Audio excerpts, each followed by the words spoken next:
Assalamualaikum warahmatullahi wabarakatuh. Selamat pagi. Salam sejahtera, Om Swastiastu. Tamu kita ini, narasumber kita ini orang hebat, ya. Tapi orang yang hebat ini tidak akan bisa hadir di depan kita kalau tidak ada saudara kita yang paling cakep gitu loh, Profesor itu memberikan informasi kepada saya ini alamatnya kalau diundang.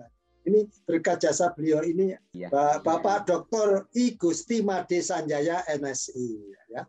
Beliau ini adalah kimia. Beliau itu kimia. Beliau ini kimia.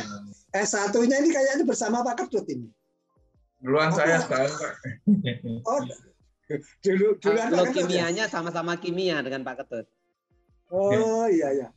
Ini 85 sampai 89. Iya, saya kan 84, Pak. SMA-nya. Oh iya. Oh, kuliahnya dari 84. Iya. Nah, S2-nya Pak Made itu dari ITB, ini kimia fisika ya beliau ini. Nah, ini bagus ya. Ini jadi sainsnya kuat sekali. Jadi kontennya ke sainsnya kuat. Beliau S3-nya juga dari ITB. Ini bagus, kimia teori. Jadi Pak Made ini dari pendidikannya itu sangat mumpuni ya.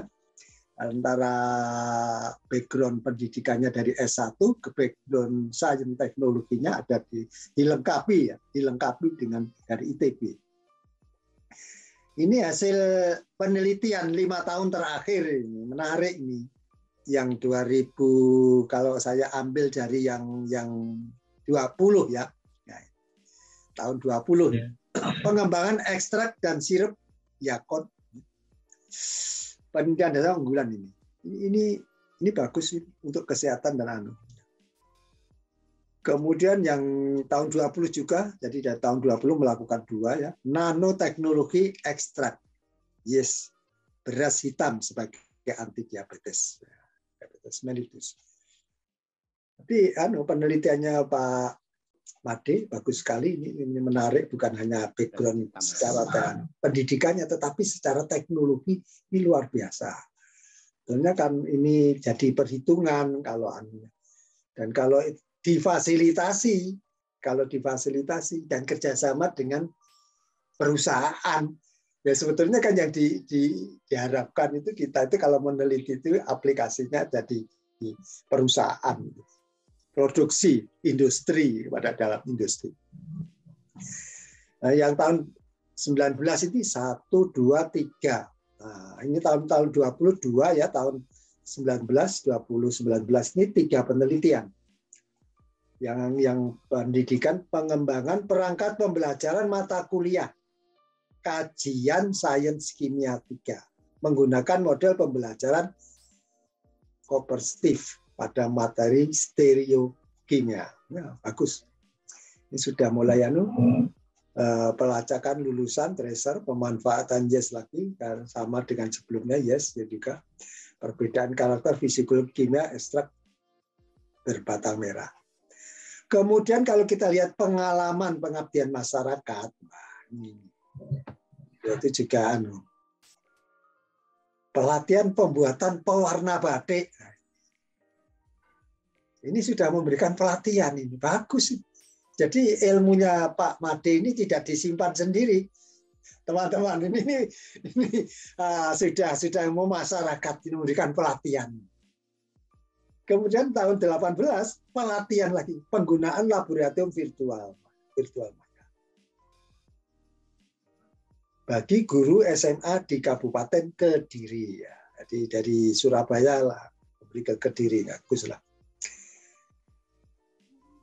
Tahun 18, pelatihan pembuatan karya inovatif pembelajaran bagi guru IPA di Kabupaten Lombok. Sudah menyeberang dari UNESA, bukan lagi ke Bali, tapi langsung ke Lombok. Ini yang pengalaman masyarakat yang D, ya, pengalaman pengabdian masyarakat. Kemudian sebelumnya, pelatihan teknik tahun 17 itu pelatihan teknik penulisan karya ilmiah dengan menggunakan Zotera ya.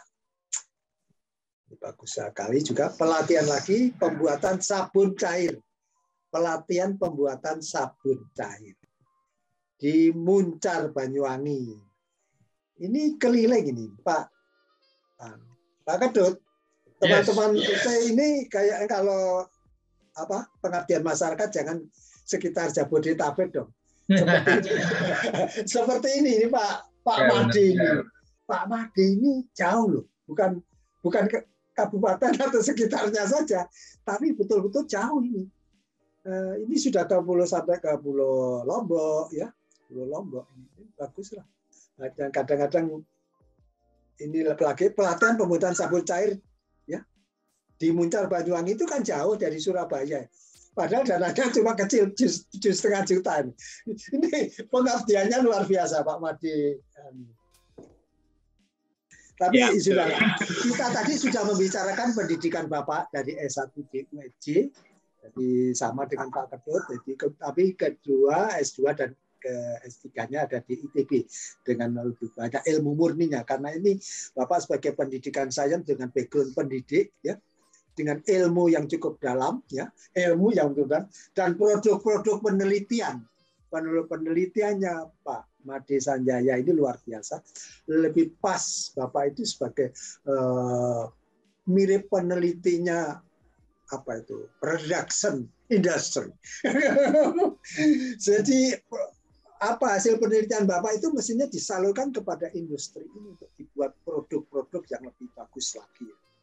Ini PowerPoint ini akan saya upload nanti Pak Made, termasuk ini juga. Dan ini Pak Made Sanjaya, ya, saya persilahkan Bapak untuk memulai dengan PowerPoint-nya yang indah sekali. PowerPoint-nya yang indah sekali. Silakan. Terima kasih Pak Dimyati. Pak siapa nih? Pak Surahman Dimyati.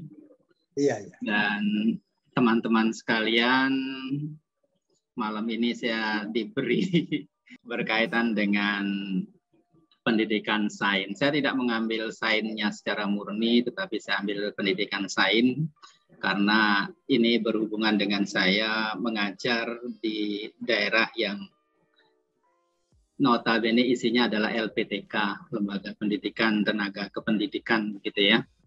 Jadi saya mengambil judul pendidikan sains dan masa depan karena saya berpikir bahwa pergerakan manusia ke depannya itu pasti akan menuju ke masyarakat saintifik gitu ya, setelah melewati masyarakat berpengetahuan dari masyarakat-masyarakat yang tradisional yang kita kenal di Indonesia. Jadi di Indonesia itu masyarakatnya itu ada sebarannya luar biasa. Masyarakat dari zaman batu masih ada, sampai dengan masyarakat yang zaman super modern juga ada. Jadi kita akan bergerak kemana, ini yang akan menjadi pemikiran-pemikiran kita di dalam pembicaraan ini. Silakan. Ya, jadi inilah yang fenomena yang kita hadapi. Di belahan dunia yang lain kita bisa melihat di bagian yang di atas, bahkan mereka sudah bisa bersenang-senang keluar angkasa gitu ya, walaupun biayanya cukup lumayan gitu ya. Kalau dihitung-hitung dulu sekitar berapa? 9.000 dolar ya. Jadi cukup lumayan. Sedangkan yang di bawah masyarakat kita di Indonesia itu, Bapak-bapak bisa lihat, banyak yang masih berada di zaman batu, banyak yang masih berada di daerah-daerah kelaparan, gitu ya. Jadi pernyataan-pernyataan inilah yang akan kita bicarakan, yang mana yang akan kita pilih, gitu ya. Sementara sebagian besar masyarakat kita di perkotaan mungkin gitu ya, di kota-kota besar pasti akan memilih ke atas. Tetapi sebagian besar juga masyarakat kita itu malah berpikirnya ke zaman batu, ke zaman purba gitu loh. Ke zaman abad ke-1 mungkin. Ya. Zaman masih perang-perangan, masih menggunakan kekuatan fisik sedemikian rupa. Jadi ini yang fenomena yang kita hadapi di Indonesia. Jadi kalau kita berpikir terlalu jauh, kita juga tidak akan bisa menjalaninya. Tetapi berada pada keadaan sekarang, kita malah ketinggalan kereta dibandingkan dengan negara-negara maju, gitu ya. Jadi ini hal yang penting yang harus kita pikirkan. Bagaimana caranya kita betul-betul bergerak, gitu ya, dari masyarakat-masyarakat yang sifatnya tradisional menuju masyarakat yang sifatnya sudah saintifik, di mana segala sesuatunya sudah diprediksi dengan baik ke depan. Silakan lanjut. Nah, kalau kita perhatikan semuanya itu, kata kunci dari kehidupan ini adalah belajar. Kata kuncinya belajar, yang merupakan titik utama atau jantungnya dari pendidikan, ya. Mulai dari lahir, begitu lahir ke dunia, gitu ya suara kita belajar mengenali alam semesta. Kemudian kita diajari oleh orang tua kita, belajar mengenali orang tua, kemudian belajar duduk, belajar merangkak, belajar berjalan gitu ya. Kemudian mulai belajar formal, bersosialisasi di sekolah, sampai ke belajar menjadi seorang pekerja, dan belajar juga menjadi seorang manajer gitu di situ ya. Dan sampai tua pun kita belajar. Nah, kalau masyarakat Indonesia akan menyatakan kalau kita tua gimana? Masih belajar enggak? Masih belajar. Yaitu belajar menerima dengan ikhlas panggilan Yang Maha Kuasa. Itu kata orang-orang Indonesia. Jadi inilah, dengan demikian kata kunci belajar ini merupakan pokok di dalam kehidupan kita, yang merupakan dasar dari atau fokus dari pendidikan yang kita terima sekarang maupun yang akan kita lakukan ke depan. Silakan lanjut. Nah, ini dalam kesadaran belajar ini kita memiliki 4 kuadran di sini. Jadi ada garis kesejahteraan dan garis motivasi kita lihat. Jadi kita bisa membaginya bagian keempat. Orang-orang ingin secara idealnya memang pada kuadran yang kanan atas. Ideal mereka. Jadi kesejahteraannya bagus, motivasi belajar hidupnya juga bagus ya. Tapi kenyataannya banyak di antara kita masih berada pada bagian yang kiri bawah, di mana motivasinya sangat rendah untuk belajar dan kesejahteraannya juga sangat-sangat rendah. Nah, kita dihadapi oleh 2 hal di sini, yaitu ada bagian-bagian dari masyarakat kita memiliki motivasi yang tinggi, walaupun kesejahteraannya rendah. Dan biasanya orang-orang yang begini itu luar biasa kalau dia berhasil. Ya, luar biasa kalau dia berhasil. Sedangkan di bagian kanan bawah, gitu ya, di kanan bawah, kita melihat bagaimana motivasinya rendah, tapi kesejahteraannya tinggi. Jadi bingung dia tidak memiliki minat untuk berkembang, ya, mengembangkan kehidupannya berdasarkan scientific society-nya, malah mereka nanti menjadi biang kerok gitu ya. Jadi kita akan bisa melihat fenomena-fenomena perkelahian di kota-kota kalau di dalam suasana normal. Untung saja sekarang dalam suasana yang ya kita berada dalam bencana karena adanya COVID-19 sedemikian rupa, akhirnya bagian-bagian yang kanan bawah itu dapat ditekan. Nah, kalau kita lihat nanti bagaimana keberhasilan dari masing-masing kuadran ini, kita belum pernah menelitinya sama sekali. Ya, kita berharap memang yang paling kanan atas itu akan berhasil sekali, tapi seringkali terjadi anomali. Ya, seringkali terjadi anomali.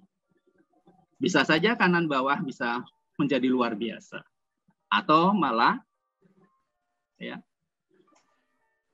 Walaupun sangat tidak mungkin gitu ya, bisa saja yang kiri bawah juga menghasilkan sesuatu yang luar biasa.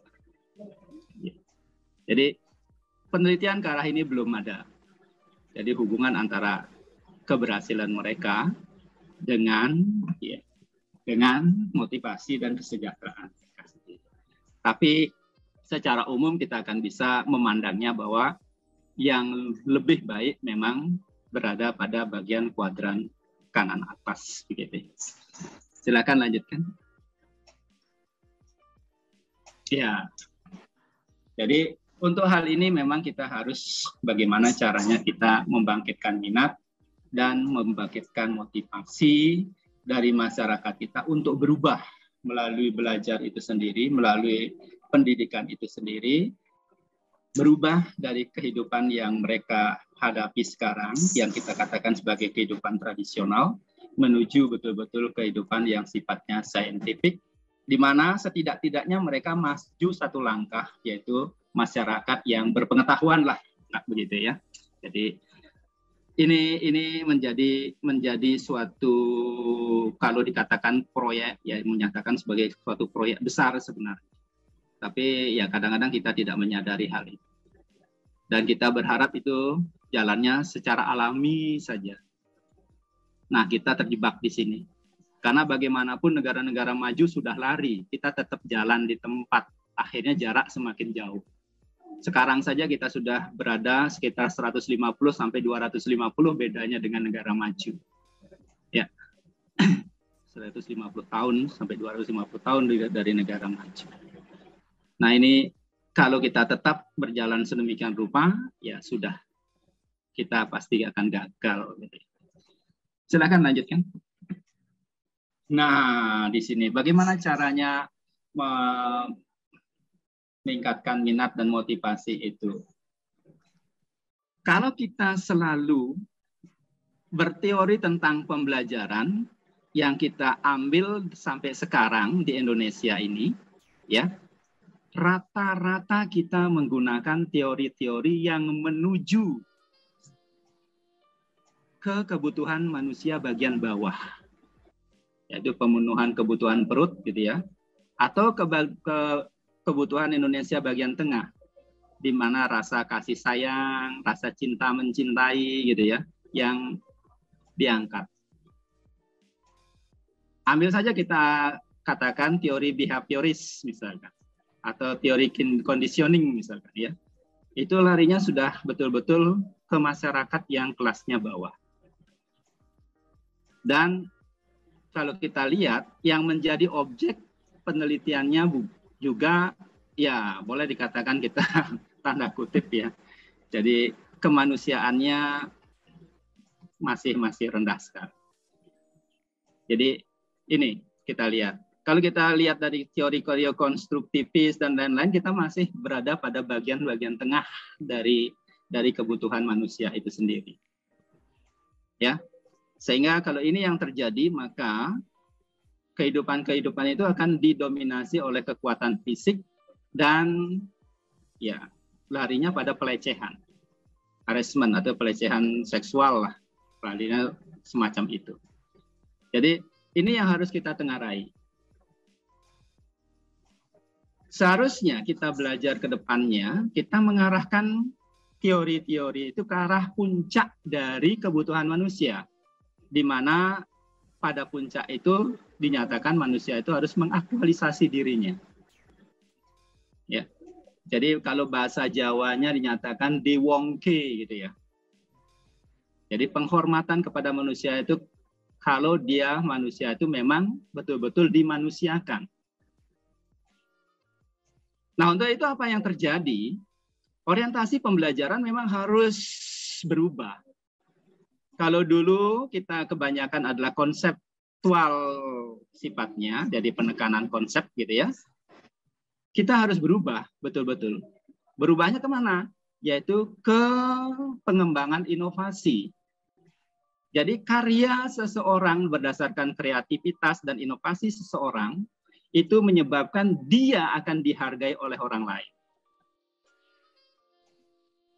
Nah, ini yang harus kita pikirkan ke depannya. Teori-teori pembelajaran memang sebaiknya kita gali ke arah yang di atas.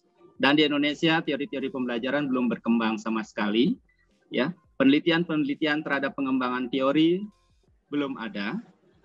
Yang kebanyakan di Indonesia itu adalah bagaimana mengubah sedikit-sedikit pada penelitian-penelitian yang sifatnya praktis pendidikan. Jadi teori-teori pendidikan ke depannya ini memang di Indonesia belum pernah saya temukan teorinya gitu ya, yang berkembang di sana. Semuanya teori-teori itu berasal dari luar Indonesia. Padahal di Indonesia itu masyarakatnya luar biasa. Ketika saya jalan-jalan misalkan ke beberapa pesantren-pesantren yang ada di Indonesia, otomatis pendidikannya tidak sama dengan pendidikan umum. Teori apa yang akan digunakan di pesantren tersebut? Tanda tanya. Karena belum ada penelitian yang dapat mengembangkan teori pembelajaran untuk masyarakat yang sifatnya seperti itu. Ya. Dan masyarakat lainnya juga seperti itu terjadi. Jadi hal ini merupakan suatu PR besar bagi kita ke depan. Silakan lanjutkan. Nah, tadi sudah dinyatakan bahwa belajar menjadi kata kunci dari kehidupan ini. Di mana belajar itu adalah jantung dari pendidikan. Nah, ketika belajar kita lupa, ya, berbagai pendidikan yang kita lakukan hanya sampai ke bagian yang paling bawah keberhasilannya, itu pun belum optimal, yaitu pada bagian internalisasi life skill mereka, apakah hard skill maupun soft skill.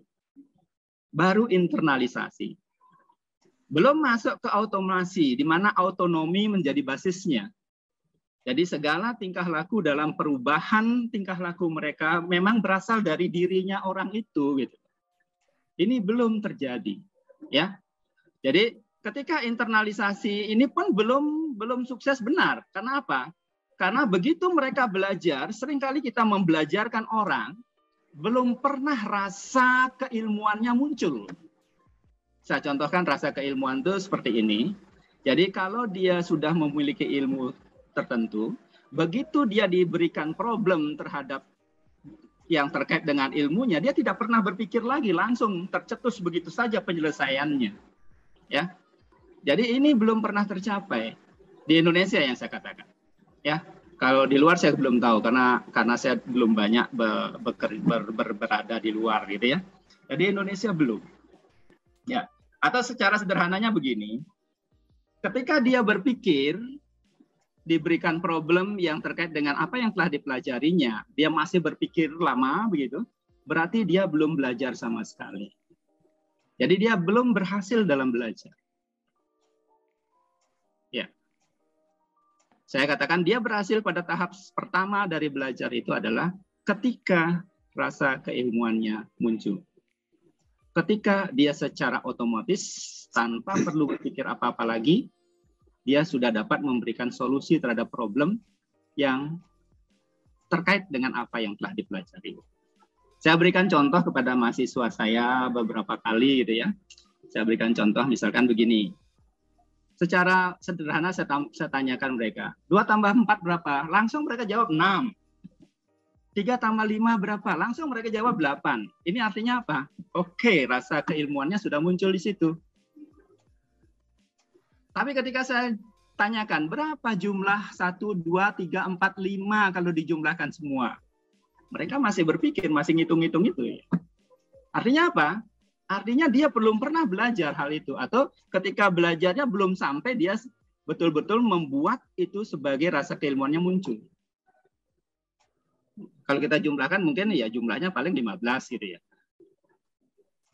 Jadi hal-hal semacam ini standar-standar bahwa keberhasilan orang di dalam belajar itu belum kita gali secara baik, ya.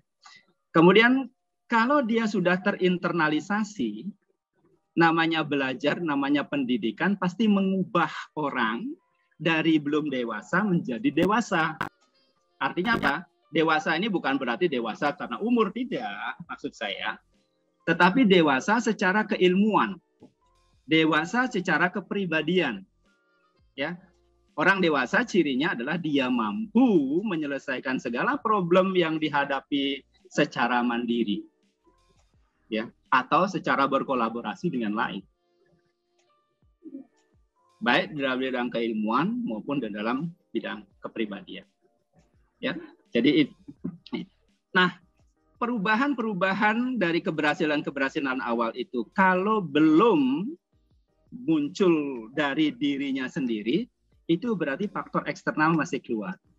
Jadi dia belum masuk kepada keberhasilan yang kedua di dalam belajar. Ya. Jadi belum ada kreativitas untuk berinovasi di situ di dalam orang yang belajar tersebut. Nah, inilah yang saya katakan, untuk hal itu kita harus melangkah dari internalisasi ke dalam otomasi, di mana autonomi itu menjadi basis dalam otomasi. Jadi basis dia untuk selalu berpikir, berinovasi, berkreasi secara dorongan dari dalam dirinya sendiri. Itu baru keberhasilan kedua. Apakah sudah menjadi dasar untuk bangsa kita, masyarakat kita untuk maju? Belum. Ya, kalau mandek di situ malah akan menghasilkan orang-orang yang besar kepala, ya, kemampuan analisis tinggi dan lain-lain gitu ya. Akhirnya tidak bisa menerapkan, ya, dia akan kebanyakan ngomong saja. Apa namanya itu, NATO istilahnya ya. Jadi sedemikian rupa. Bagaimana keberhasilan yang ketiga? Keberhasilan tahap tertinggi dari pembelajaran itu adalah produktivitas. Apa yang bisa dia hasilkan dari apa yang telah dia pelajari. Jadi apa yang dia hasilkan dari apa yang telah dia pelajari. Secara produktif. Ya, kalau hanya belum sampai secara produktif berarti dia masih pada bagian otomasi tadi. Jadi ini goal dari pendidikan yang seharusnya bagi orang-orang Indonesia itu dilakukan. Kalau ini dilakukan, saya kira kita bisa melangkah ke depan mengikuti negara-negara yang lain, ya. Sebab kita tahu bahwa orientasi di Indonesia itu bukan pada iptek, bukan pada teknologi. Teknologi kita malah kita buang. Ya, kita terlalu banyak berorientasi pada apa ya? Pada kepercayaan. Ya, bukannya salah, tidak. Jadi beda orientasi ini yang menyebabkan negara kita betul-betul kacau, betul-betul terbelakang, ya, betul-betul tidak akan pernah maju. Silakan lanjutkan. Nah, kalau kita lihat dasar filsafatnya, kalau kita ambil pendidikan, ya dalam hal ini kalau kita rumuskan ke dalam pendidikan sains. Jadi ini merupakan penginisiasi pengembangan kehidupan yang sifatnya smart. Karena ini adalah orientasi kehidupan di masa depan. Ya, kalau dulu pendidikan pernah mengubah dari kehidupan kehidupan yang sifatnya agraris ke kehidupan yang sifatnya industrial, gitu ya. Pada tahun 1700 pada abad ke-18-an lah, kalau kita bilang. Sekarang kita akan berhubungan dengan bagaimana ke depannya. Yaitu kita harus berubah, ya, berubah dari masyarakat yang masih sifatnya mekanik semacam itu menuju masyarakat yang kehidupannya smart. Silakan lanjut. Nah, komponen-komponen fundamental dari hal ini memang ada 3 faktor. Jadi faktor manusianya, faktor institusinya, faktor ilmu pengetahuan dan teknologi maupun seni yang mendasarinya, ya. Jadi kalau kita combine sedemikian rupa faktor manusia dengan faktor institusi, itu akan menghasilkan visi smart kita. Kemudian faktor manusia dengan faktor ipteksnya ini akan berhubungan dengan bagaimana pengembangan bisnisnya ke depan. Kemudian faktor institusi dengan faktor iptek ini nanti akan menghasilkan bagaimana fasilitas-fasilitas yang mendukungnya. Sehingga Smart Life sebagai jantung dari 3 lingkaran ini merupakan bagian yang kita harapkan sebagai goal dari pendidikan masyarakat kita. Silakan. Ya, jadi kalau rincian faktornya saya kira tadi sudah ya. Jadi faktor manusia, ada kemanusiaan, ada pemahaman, ada persepsi, ada motivasi, ada inovasi, ada produktivitas gitu ya. Faktor institusi ada pemerintahan, ada kebijakan, ada regulasi. Faktor-faktor ipteksnya mungkin ada manual, bersifat mesin, otomasi, yang terakhir adalah hibernasi. Ini juga berhubungan dengan bagaimana industri bergerak dari industri tahap 1 sampai industri 5.0 sekarang. Silakan lanjut. Ya. Jadi di sinilah kita harus sudah bisa melihat lagi bagaimana pendidikan merupakan jantung dari pengembangan berbagai macam industri. Jadi kalau kita lihat pendidikan itu mempunyai 3 peran penting di sini, yaitu pengembangan SDM, pengembangan ilmu pengetahuan, teknologi maupun seni, gitulah. Dan yang ketiga itu adalah pengembangan bisnis di sana. Nah, kalau ini kita lihat hubungan-hubungannya, maka kita akan bisa melihat bahwa dari pendidikan itulah nanti akan muncul pengembangan terhadap industri good, industri barang, gitulah, industri jasa, service, kemudian industri ipteksnya sendiri maupun industri berbasis ipteks. Jadi ini adalah merupakan orientasi pendidikan yang seharusnya diarahkan di Indonesia seperti itu. Silakan lanjut. Ya, ini ada contoh-contohnya. Industri ipteks berarti industri yang memang betul-betul digunakan untuk menghasilkan ilmu pengetahuan, teknologi maupun seni. Ini ada beberapa contoh. Mungkin ini adalah contoh-contoh di dalam IT gitu ya. Mungkin ya, silakan lanjutkan. Ini adalah industri berbasis iptek ya, industri kreatif yang muncul belakangan ini. Lanjutkan. Ini adalah industri jasa. Jadi contoh-contoh industri jasa yang berkembang. Silakan lanjutkan. Nah, ini adalah industri barang, ya, di mana semuanya sudah berubah. Lanjutkan. Melalui revolusi industri ke industri tahap 5 sekarang, di mana memang terdapat kolaborasi antara mesin dan orang, gitu ya, di mana semua itu diarahkan untuk kemaslahatan umat manusia. Jadi sedemikian rupa pergerakannya, kita sudah di luar itu sudah jauh ke depan, kita masih banyak berada pada bagian 1, 2, dan 3 ya. Keempat dan 5 ini masih kurang di Indonesia. Jadi bagian-bagian yang ini bagaimana kita akan mengejarnya kalau kita masih berorientasi berpikirnya ke arah zaman-zaman pada zaman-zaman purba, zaman-zaman abad ke-1 gitu ya, otomatis kita akan tidak pernah mencapai industri tahap 5 tersebut. Ya, industri tahap 4 saja masih belum berkembang di Indonesia, di mana CPS maupun IoT-nya belum jalan dengan baik sama sekali. Internetnya di Indonesia luar biasa jelek ya, luar biasa jelek. Providernya entah gimana, atau kontrol pemerintah atau gimana, saya kurang tahu. Jadi kita katakan Indonesia secara internet kita memang sudah jelek sekali. Sehingga apa-apa yang nanti berhubungan dengan cybernasi mungkin susah berkembang. Sebagai contoh saja, KTP di Indonesia belum terlink secara internet menyeluruh.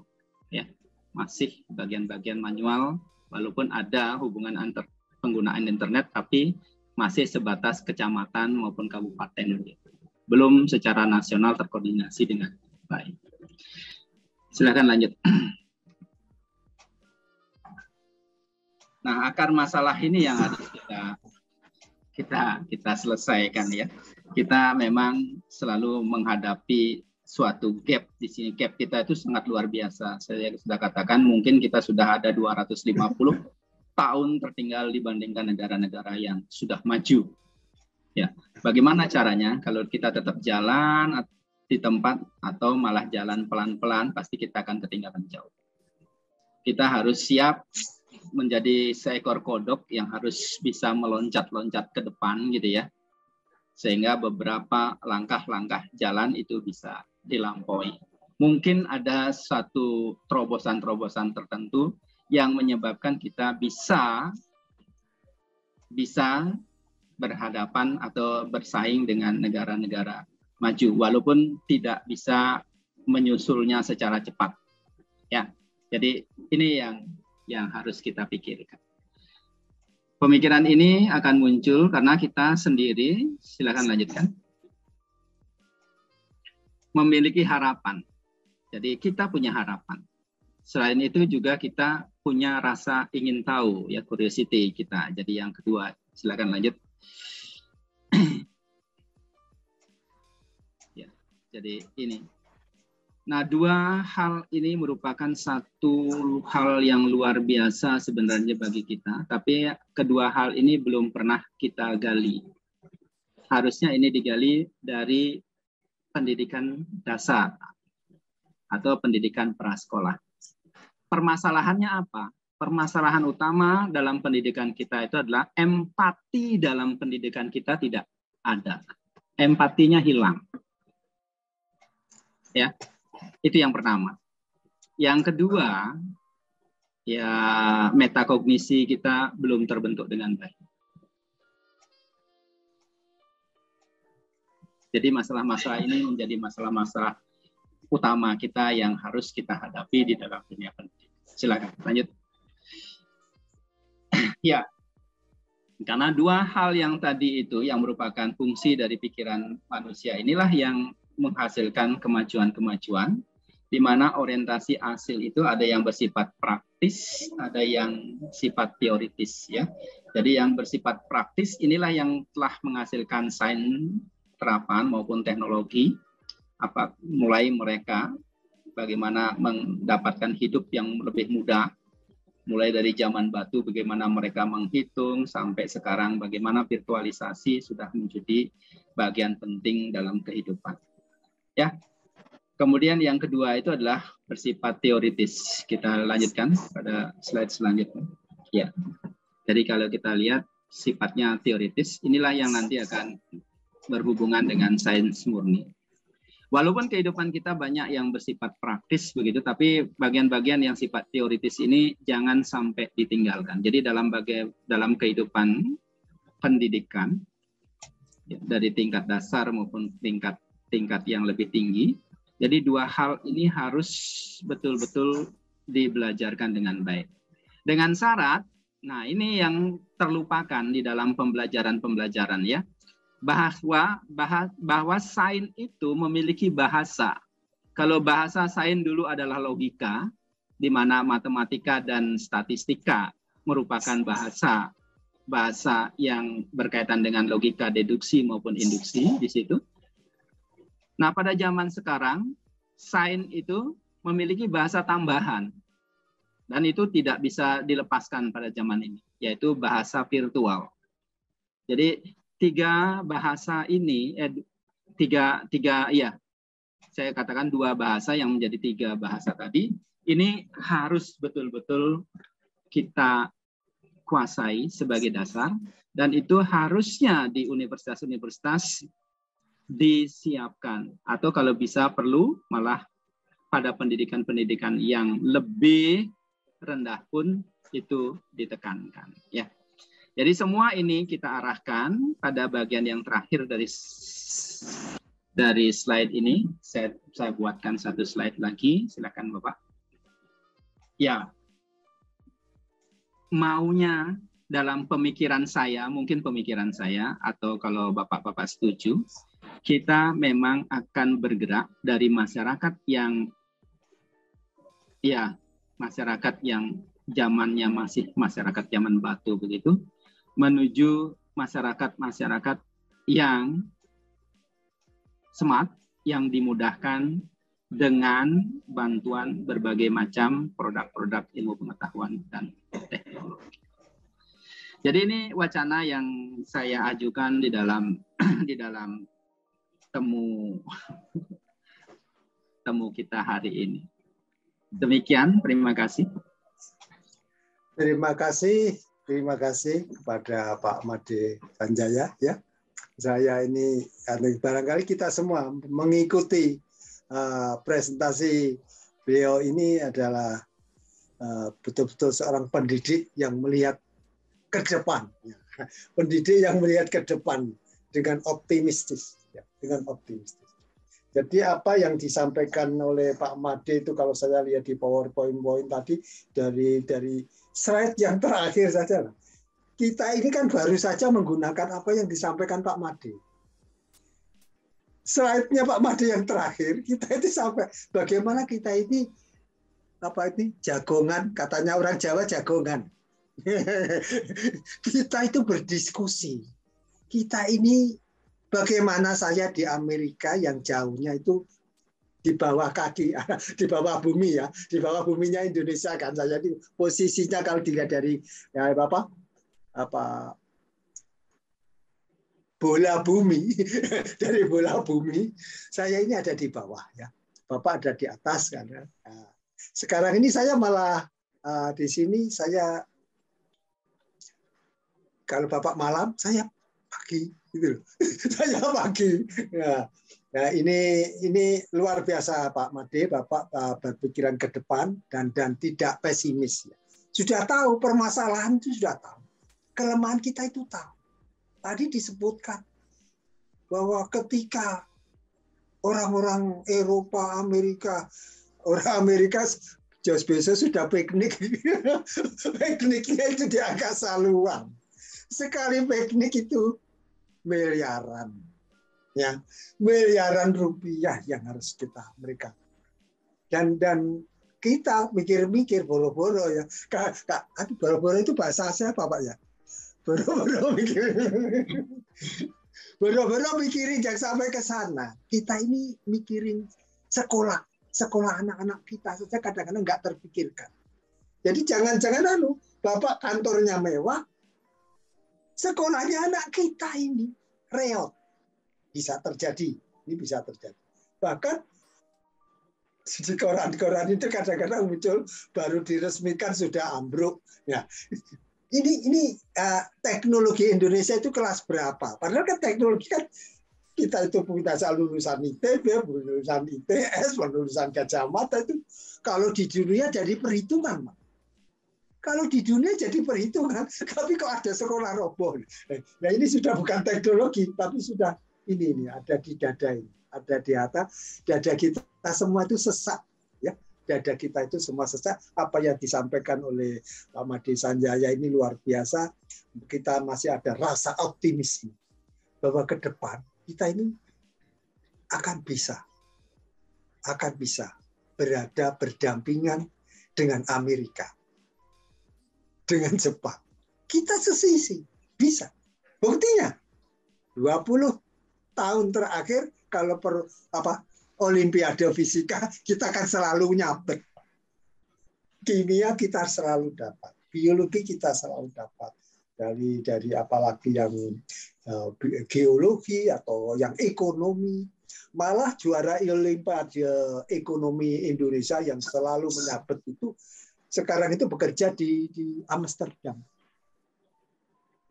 Anaknya saudara saya sendiri, teman kita sendiri, Pak Kedot, itu anaknya sudah di Amsterdam dengan gaji yang di atas 100 juta rupiah. Itu saja per bulan gitu. Jadi ini gimana? Indonesia sudah mengglobal. Sebetulnya sudah mengglobal. Cuma belum besar. Bagaimana kita ke depan memikirkan. Apa yang disampaikan oleh Pak Made, saya juga sudah mendiskusikannya dengan Profesor Dr. Kamil ya, itu yang ada di UIN Ciputat, ya, di dekatan. Beliau itu adalah profesor muda, Pak, yang luar biasa, dan tiap tahun ke luar negeri itu meneliti. Bukan piknik, Pak. Kalau piknik ya untuk saya, giliran saya piknik-piknik saja lah. Tapi yang Profesor Kamil ini, Sukron Kamil, Profesor Dr. Muhammad Sukron Kamil, itu sudah mendunia, karya-karyanya mendunia. Beliau menjawab pertanyaan saya, kenapa sih negara-negara yang dulunya unggul teknologi dulu, Columbus tidak akan bisa ke Amerika, Pak, kalau nggak ada navigasi. Siapa yang membuat navigasi? Ilmu navigasi pada waktu itu orang-orang Timur Tengah. Tapi mengapa berhenti pada abad ke-13? Ini pembicaraan yang akan saya lanjutkan berikutnya, tapi bukan bincang sains segini. Kita lebih bincang-bincang yang lebih luas. Tapi karena saya mengarahnya ke STEM, the goal is STEM. The goal is STEM, Science, Teknologi, Engineering, Matematika. Kalau kita tidak merebut ini, kita tidak akan bisa nyalip. Bukannya harus nyalip kita ini. Sekarang jangan alon-alon asal kelakon jauh, Pak Sarwanto. Kita itu orang Jawa ini menggunakan filsafat alon-alon asal kelakon. Yo, gak kelakon le, ya menir. Jadi ini ketika kita berkolaborasi besar. Saya akan nanti kalau yang mulia Pak Profesor Dr. Sukron Kamil nanti bersedia, nanti kita berbincang berdua dulu. Karena apa? Umpama ini ada saudara lain yang ingin bergabung gimana? Saya mau tanya beliau dong. Mau bergabung? Oh boleh. Nah, saya tinggalkan klik grab, buka semua. Teman-teman bisa boleh berdiskusi. Inilah mau membangun bangsa itu kita tidak bisa satu orang, dua orang. Nggak bisa. Kita ini bersinergi. Kalau bahasa saya sinergi. Jadi dari segala unsur. Kita tidak boleh lagi ayel-ayelan tadi. Bapak kan membuat slide ya. Salah satu slide ada kuadrat atas ya, kuadrat bawah ya. Ya kuadrat bawah yang kiri kan kasihan sekali itu. Gelandangan ya kan. Dan kuadrat yang ini yang sekarang ini merasa baik. Ribut mulu kita. Ribut mulu hanya perpandangan, beda pendapat. Beda filsafat. Nah, yang menyebabkan tadi itu negara-negara yang asalnya abad ke-7 sampai abad ke-13 itu adalah the leader, the golden age of science technology. Setelah abad ke-13 plus death, no more invention, tidak ada lagi penemuan, tidak ada lagi semangat pengetahuan. Kalau dulu orang mau belajar dari seluruh dunia itu akan datang ke Irak. Dulu Irak itu di Syria, di Irak, sains teknologinya ada di sana. Why? Kenapa sekarang? Ya, karena tadi itu perbedaan menerjemahkan filsafat. Nah, bapak-bapak, ibu-ibu, masih ada ibunya nggak ada, belum ada ya, belum ada. Bapak-bapak semua, ini saya beri kesempatan pertama ini kepada yang paling barat dulu Pak ya, paling barat itu kan Pak Usmeldi. Pak Usmeldi ini dari Minang, dari tanah Minang, silakan ini silakan. Jadi gimana komentarnya ada Tanus? Ini menarik sekali Pak. Terima kasih Pak Zahman. Madi yang saya hormati, Pak Sawanto, Pak Getty. Menarik sajian dari Made. Dan beberapa catatan yang saya buat di sini. Insya Allah saya di minggu depan dijadwalkan oleh Pak Rahman. Yang lumayan mungkin agak mirip dengan ini. Itu pembayaran sains berbasis IT. Nah, ini kita bicara tentang smart tadi ya. Nah, berkaitan dengan smart ini, kita sudah mencoba ya. bernama Smart Teaching, untuk melatih guru-guru sehingga ada inovasi dalam pembelajaran mereka itu yang saya katakan tadi Smart Teaching, pembelajaran cerdas gitu kan, tentunya menggunakan teknologi. Benar kata Pak Made tadi, kendalanya adalah tentang fasilitas, terutama internet. Nah, ini kendala. Nah, apalagi di daerah ya, menjadi kendala. Sehingga apa yang kita harapkan dengan Smart Teaching tadi ya masih banyak kendala untuk menerapkannya. Gitu. Nah, apalagi kalau kita lihat lagi dengan sekarang ini kami melibatkan mahasiswa S3 dalam penelitian disertasinya, itu sudah mengarahkan kepada teknologi VR, virtual reality. Pertama di misalnya fisika banyak sekali konsep abstrak. Nah, bagaimana siswa supaya mudah menguasai konsep abstrak, maka dibuatlah untuk virtualnya.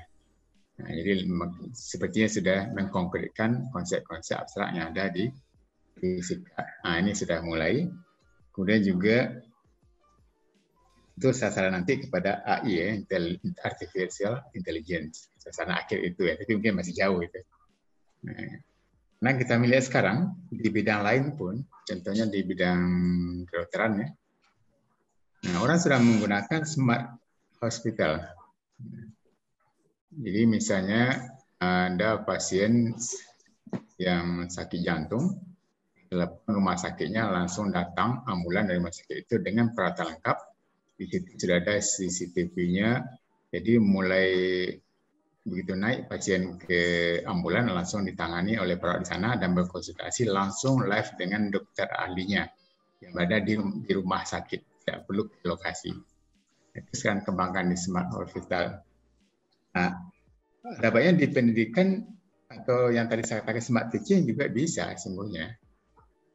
Katakan fasilitasnya bisa memadai gitu. Kapasitas tidak memadai seperti bagaimana yang sudah saya coba ke lapangan, mengangkat pengaduan masyarakat, kendalanya itu masih bersifat teoritis. Indonesia masih susah. Ada aspek dari salah satunya itu tentang internet kapasitas. Kemudian yang kedua yang tak kalah penting Pak Made, sumber daya guru. Masih banyak yang belum melek IT. Nah, ini bagaimana kita bisa untuk mengarahkan kepada smart teaching sementara gurunya masih ya gaptek ya istilah itu kan, masih banyak gitu. Ini kendala pelanggaran juga kita. Itu tentang respons saya tentang smart teaching dan juga integrasi sains dalam IT. Kemudian ada hal menarik dari pernyataan Pak Made tadi bahwa teori-teori pembelajaran memang banyak di luar.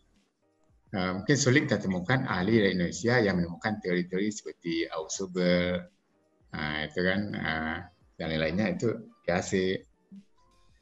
Tapi walaupun demikian, penerapan teori-teori pembelajaran tersebut dalam mengembangkan berbagai model pembayaran atau metode itu sudah banyak dilakukan oleh para peneliti kita.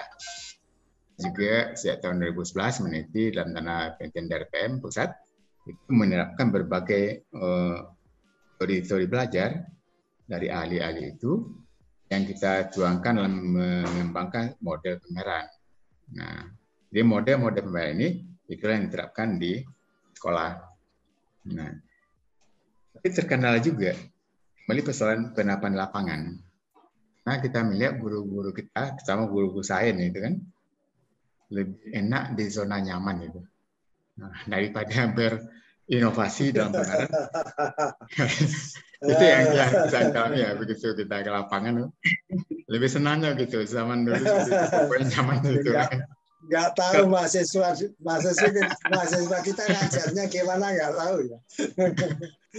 Jadi saya juga melihatnya seperti itu, Pak. Jadi kalau kita lihat ya, universitas yang ada di Indonesia belum berguna bagi masyarakat Indonesia. Itu pernyataan dasar saya, Pak. Belum memasyarakat di Indonesia itu universitas kita. Hasil-hasil temuan dan lain-lain itu tidak bisa diaplikasikan untuk pengembangan ya kemaslahatan di Indonesia. Malah banyak hasil-hasil penelitian kita itu kan karena berorientasi keluar, itu malah dipakai orang-orang luar. Dan itu juga saya temukan ketika saya membelajarkan kepada mahasiswa S3 berkaitan dengan ICT untuk education gitu kan ya. Jadi kita tahu bahwa 3 hal penting di sini dalam pengembangan cyber education di mana menjadi dasar dalam pembelajaran untuk smart education gitu ya. Itu ada 3 hal itu. Jadi satu yang berkaitan dengan motivasi, yang kedua itu berkaitan dengan teknologi. Ya, yang ketiga itu berkaitan dengan interaksi yang terjadi, dan yang keempat adalah tidak ada kesinambungan koordinasi antara pemegang kebijakan yaitu pemerintah dengan sekolah-sekolah. Tidak ada garis yang baik, garis lurus gitu ya, antara pemerintah, kemudian pendidikan tinggi, kemudian pendidikan menengah dan pendidikan dasar. Tidak ada kesinambungan yang jelas dalam kebijakan. Sehingga apa-apa yang dihasilkan di perguruan itu walaupun diterapkan di masyarakat, masyarakat menolak. Karena kurikulumnya itu mengikuti pemerintah. Nah, iya benar. jadi simpulannya hasil penelitian kita di perguruan tinggi hanya berada di jurnal dan di laporan penelitian. Iya, sulit kita implementasikan di lapangan. Iya, betul. Jadi berkaitan dengan itu kami juga sudah mencoba ini mudah-mudahan berhasil membuat satu pusat riset yang dinamakan dengan pusat riset sains dan teknologi informasi. Harapannya hasil kawan-kawan di bidang sains itu bekerjasama dengan orang IT. Jadi kita katakan mengasihkan e-modul ke e-book ya namanya. Itu kita dalam kaitan pengabdian masyarakat kita sosialisasikan kepada guru-guru, apanya guru-guru termotivasi untuk menggunakannya, sehingga penelitian kita ini secara pelan-pelan juga bisa diterapkan atau diimplementasikan di sekolah. Itu harapannya itu. Ini baru mulai November yang lalu baru terbentuk. Itu barangkali Pak Dimeti. Jadi bagus lah, ya apa yang sudah dirintis Pak Usmeldi juga bagus, apa yang disampaikan Pak Sanjaya kenyataannya. Jadi mari bagaimana antara kenyataan dengan ini tadi cita-cita kita tidak usah jangan berputus asa ya. Bahwa memang sampai dengan sekarang ini pendidikan kita ini yang apa yang disampaikan itu memang benar bahwa tidak ada hubungan yang betul-betul kuat antara pendidikan dasar sampai pendidikan tinggi nanti. Jadi lulusan SMA nanti kemana? Lulusannya SMA kemana? Sistem penerimaan mahasiswanya apa yang digunakan itu berubah-ubah setiap dari tahun ke tahun. Tapi ya sudah, kita mencari sisi-sisi baiknya, apa yang kita bisa bantu kepada apa yang sudah berjalan ini. Iya.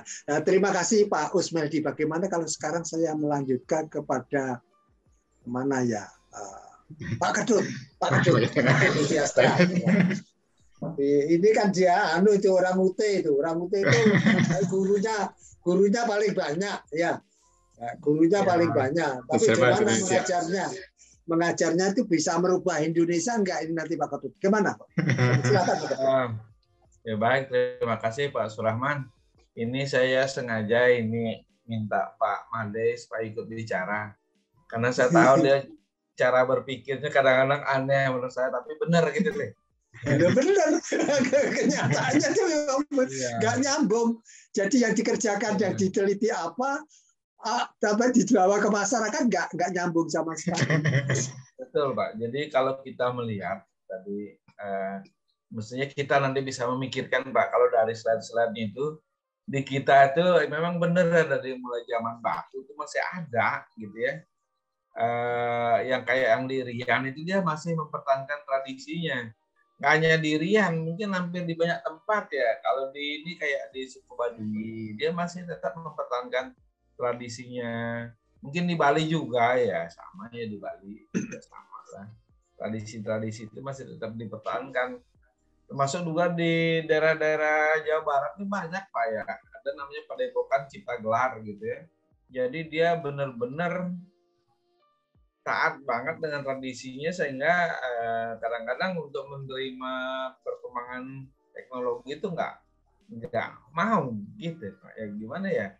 Nah, coba nanti Bapak kalau punya informasi tentang bagaimana Jepang sekarang kan sudah memasuki apa namanya generasi yang kelima ya Pak, ya istilahnya dia tuh maju gitu ya, tapi tetap mempertahankan tradisinya itu deh. Tradisinya kuat, tradisi yang bagus gitu Pak, ya masih bisa respect lah, menghormati orang gitu, pendidikannya juga.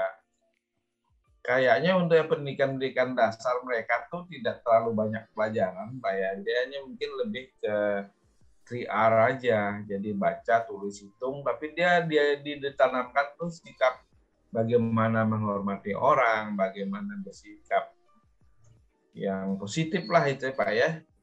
Yang cenderung sekarang mungkin ya sepintas saya lihat di Indonesia tuh udah mulai nggak berkurang, apalagi dengan teknologi gadget sekarang.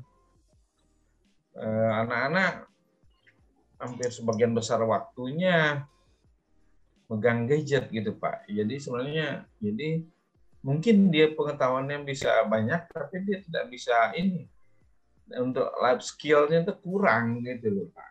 Jadi saya melihatnya seperti itu. Tapi mudah-mudahan saya salah Pak. Nah sekarang saya jadi berpikir nih dengan ininya gagasan Pak Made Sanjaya nih.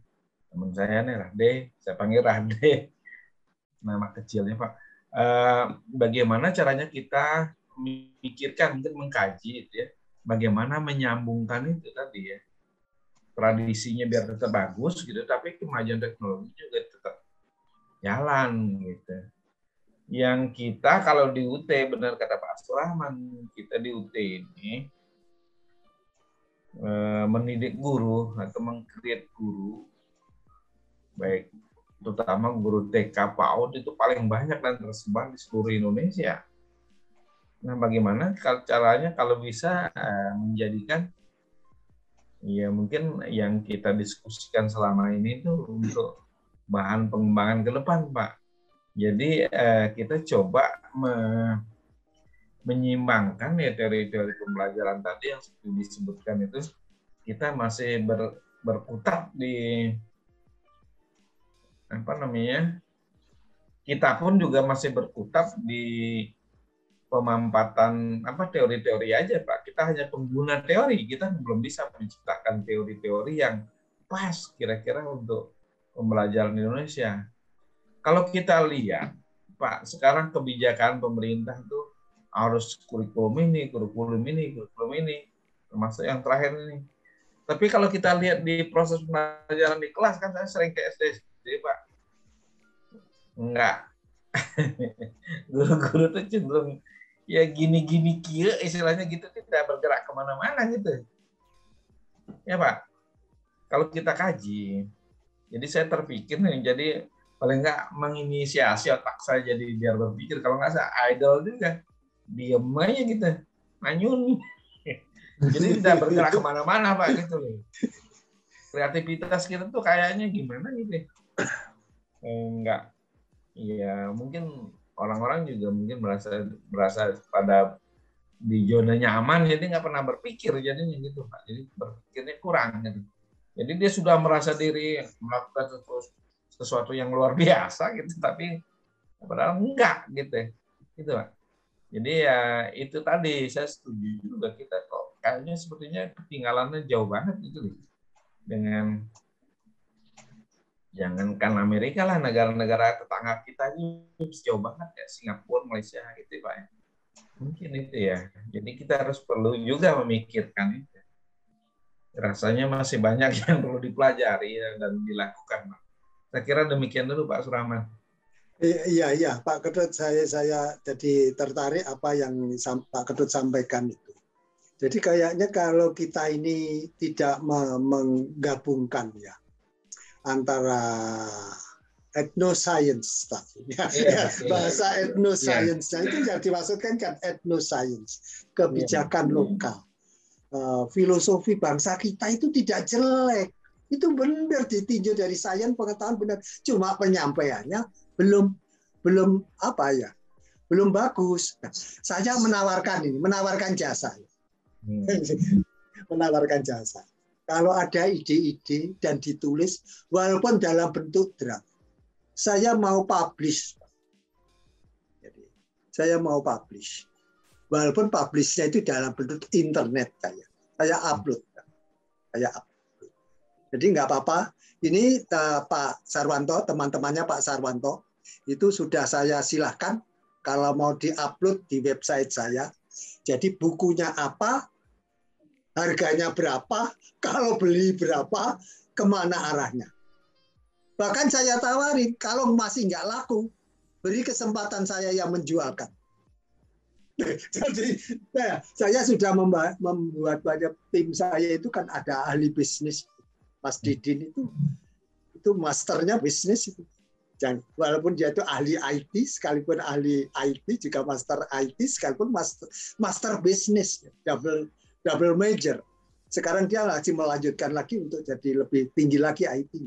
Nah ini teman-teman, tolong ditulis tadi ide-ide yang sudah diusulkan oleh Pak Usmeldi. Pak Usmeldi kan sudah timnya beliau itu.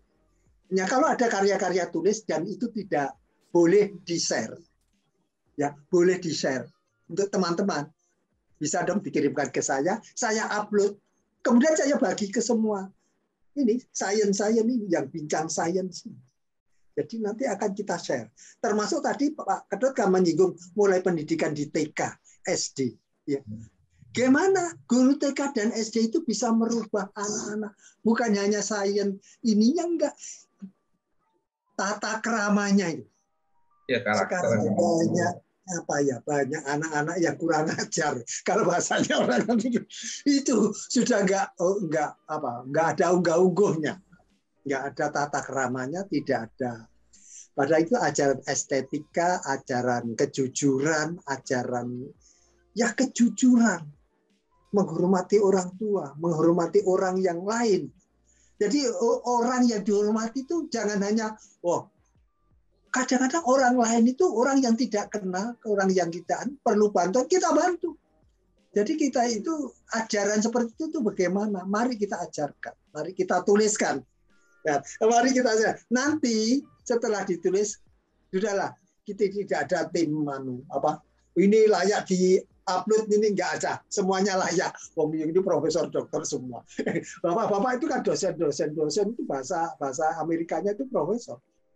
Jadi bapak-bapak itu profesor itu profesional. Jadi sudah nggak perlu lagi untuk diragukan.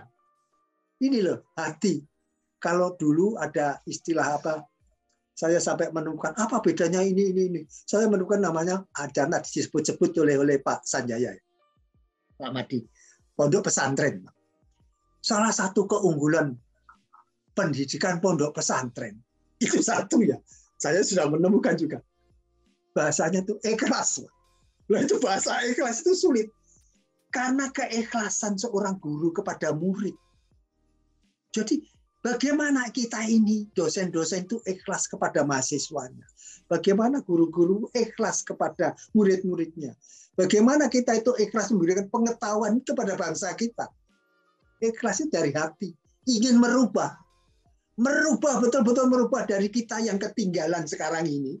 Tapi kan sampaikan kita ketinggalan dari negara tetangga, nggak usah ke Amerika. Kita kalah dengan Singapura, kita dengan Malaysia, kita jauh lagi dengan Vietnam. Vietnam itu kalau anak-anak kecil itu Pak, hobinya apa? Membaca.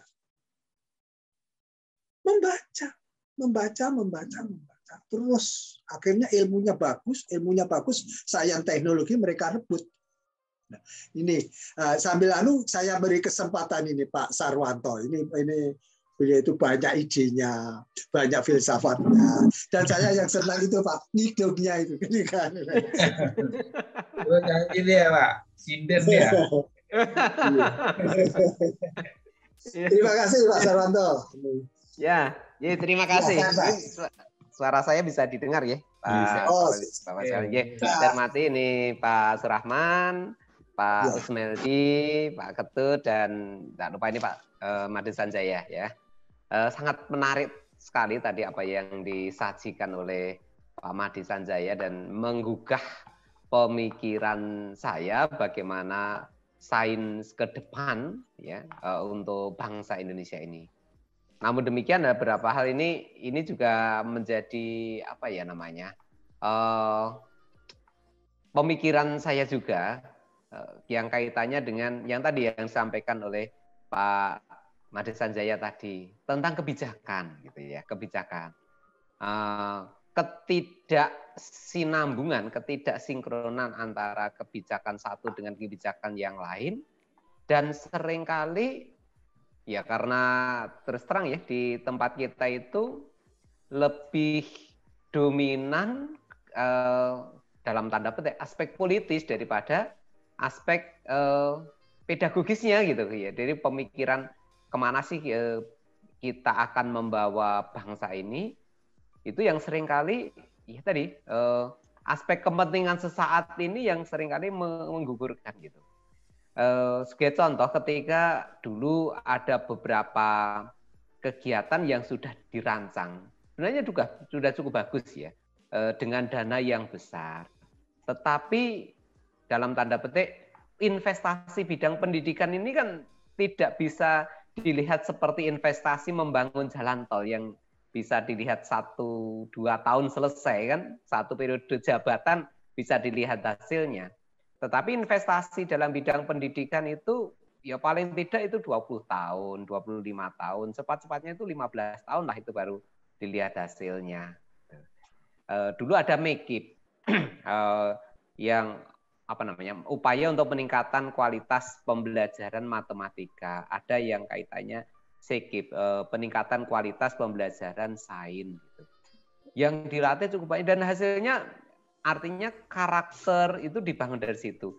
Guru-gurunya dilatih. Tetapi begitu pemerintahnya diganti, aspek orientasi kurikulumnya berubah, akhirnya ditinggalkan lagi gitu. Jadi kalau ini tidak diawali dengan komitmen ya, kebijakan yang kontinu, yang ada blueprint yang jelas gitu, maka ya kembali lagi mundur terus gitu, mundur terus.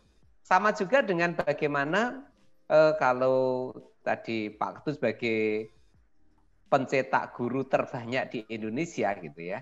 Nah, ini juga alur bagaimana menetapkan atau membentuk guru ini juga berubah-ubah dari satu periode ke periode yang lain. Seringkali juga saya sangat kasihan dengan mahasiswa saya yang mengikuti aturan yang lama untuk menjadi guru sudah kita latih dengan baik gitu, dengan prosedur proses yang panjang. Tapi begitu lulus kemudian ingin mengabdi, aturannya udah berubah, gitu. Aturannya udah berubah. Sebagai contoh dulu, ketika SM3T misalnya, untuk menjadi guru dilatih karakter yang kuat, jiwa nasional yang kuat, harus mengabdi di daerah 3T.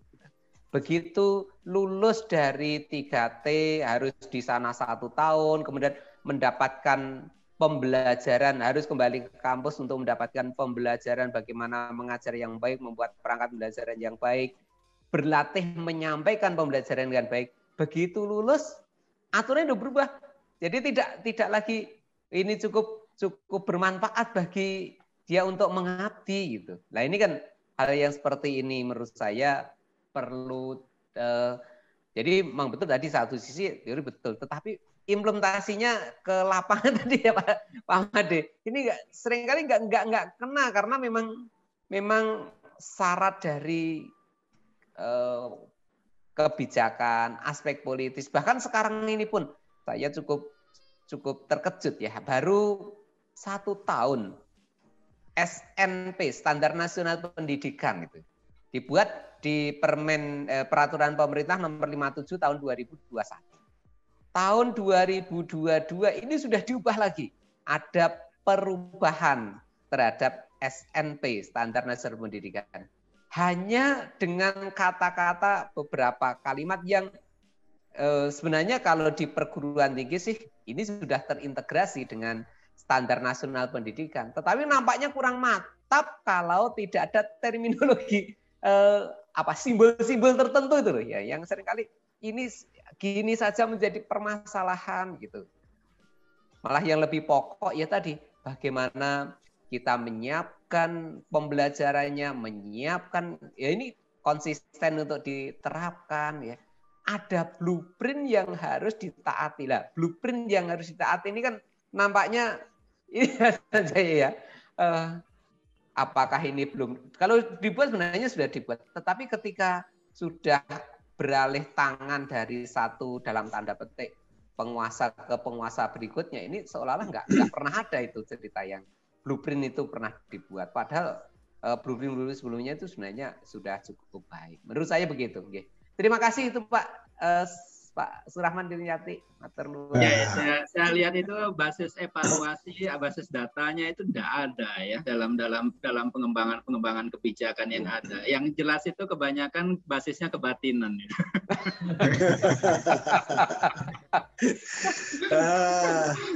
Bapak-bapak semuanya, ini kita ada keterbatasan waktu, jadi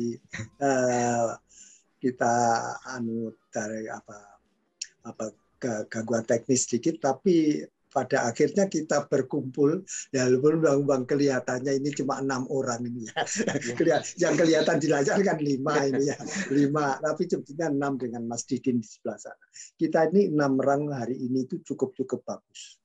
Kita secara teknis internet bagus sekali. Bagus sekali. Jadi kita beruntung pada daerah yang internetnya bagus. Walaupun tadi ada secara umum internet kita ini agak ketinggalan ya biasa lah. Bahwa sinyal naik turun. Bahkan kemarin Pak Sarwanto, saya ini juga podcast. Berapa jam ya? 12 jam yang lalu. Kita podcast dari Wonogiri, Pak. Untuk mendapatkan wifi yang bisa itu harus pergi ke 10 km dari rumahnya. Jadi ini adalah kisah nyata ya, kisah nyata perjuangan itu memang perlu keringat, kadang-kadang air mata, kadang-kadang ya malu juga gitu loh ya. Mencari tempat lokasi seperti itu kadang-kadang pengorbanan. Tapi bapak-bapak ya semuanya semua ini luar biasa. Kita punya harapan. Dan tadi saya tetap menawarkan ya bahwa apapun karya-karya bapak kalau boleh tolong dong dikirimkan ke saya ya untuk bisa saya upload. Karena kita itu berbagi informasi.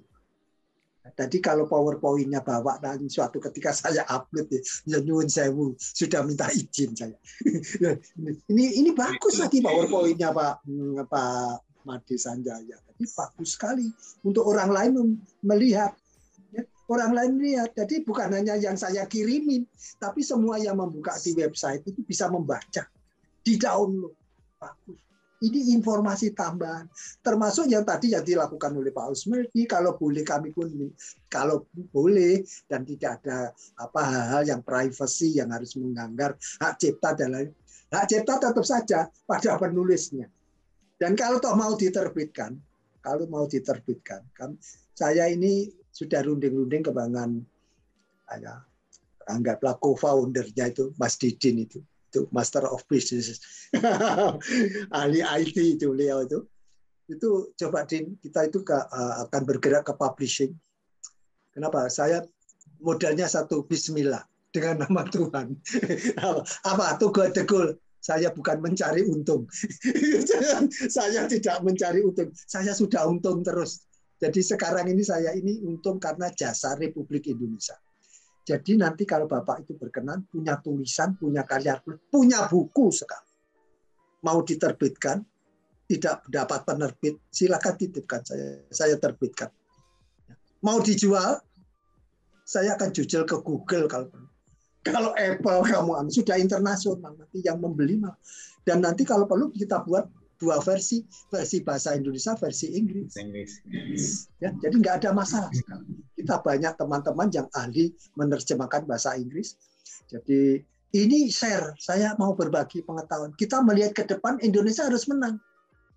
Ini tahun 100 tahun kemerdekaan kita ini harus nomor 4 betul. Tapi nomor 4 yang benar. Bukan nomor 4 hanya jumlah penduduk. Bukan. Kita kuat dalam tadi tidak dengan etnoscience-nya, dengan local wisdom-nya. Kita itu maju tapi tadi kurang ajar. Itu kan ya nggak benar gitu loh. Benar. Ya, semoga ini semuanya ada gunanya kepada bapak-bapak semua. Nah, tetap saya kirimkan informasi pembantuan. Nanti akan saya undang lagi. Kalau bisa nanti pada Sabtu pagi kalau mau. Itu saya akan bertemu dengan seorang profesor doktor yang memberikan jawaban. Kenapa?